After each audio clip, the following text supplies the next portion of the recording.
Hi, இன்றைக்கி Sunday என்ன ஸ்பெஷல்னா morning டிஃபனுக்கு தூதுவளை தோசை தான்.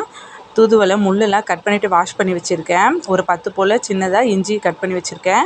மிளகுத்தூள், பெருங்காயத்தூள், நார்மலாக யூஸ் பண்ணுற இட்லி மாவு, உப்பு போட்டு கரைச்சி வச்சுருக்கேன். இப்போ எப்படி செய்யலான்னு பார்க்கலாம் வாங்க. தூதுவளை சளிக்கு ரொம்ப நல்லது. குழந்தைங்க, பெரியவங்க எல்லாருமே சாப்பிடலாம். இப்போ கடாயில் ஒரு ஸ்பூன் அளவு எண்ணெய் விட்டுட்டேன். இஞ்சியும் தூதுவளையும் எண்ணெயிலே நல்லா ஃப்ரை பண்ணிக்கோங்க. சண்டேயில் நான்வெஜ் செய்யாமல் என்ன நீங்கள் தூதுவளை தோசை செய்கிறீங்கன்னு கேட்பீங்க.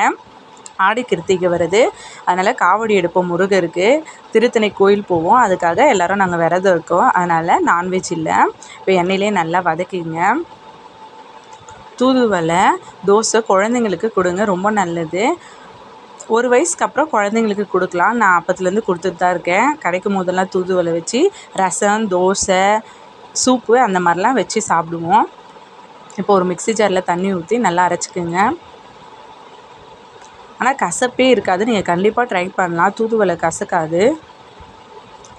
ஆனால் இந்த தோசை சுட சுட சாப்பிட்ணும். ஆறிடுச்சுன்னா நம்மளால் சாப்பிட முடியாது.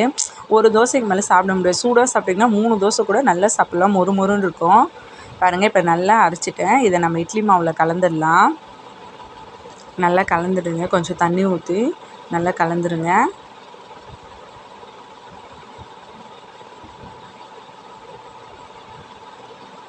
பாருங்கள், எவ்வளோ சூப்பராக ரெடி ஆகிடுச்சு. இப்போ இதில் கொஞ்சமாக பெப்பர் ஆட் பண்ணுறேன்.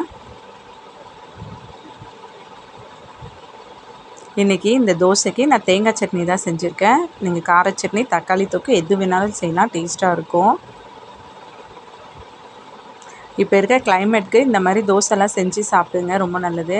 நம்ம எவ்வளோ தான் பார்த்து பண்ணாலும் சளி, ஜுரன்றது வரது நார்மல் தான். பட் அதெல்லாம் ரொம்ப அதிகமாக ஆகாமல் இது பார்த்துக்கும். பாருங்கள், எண்ணெய் ஊற்றிட்டேன். இப்போ தோசை நல்லா ரெடி ஆகிருக்கு.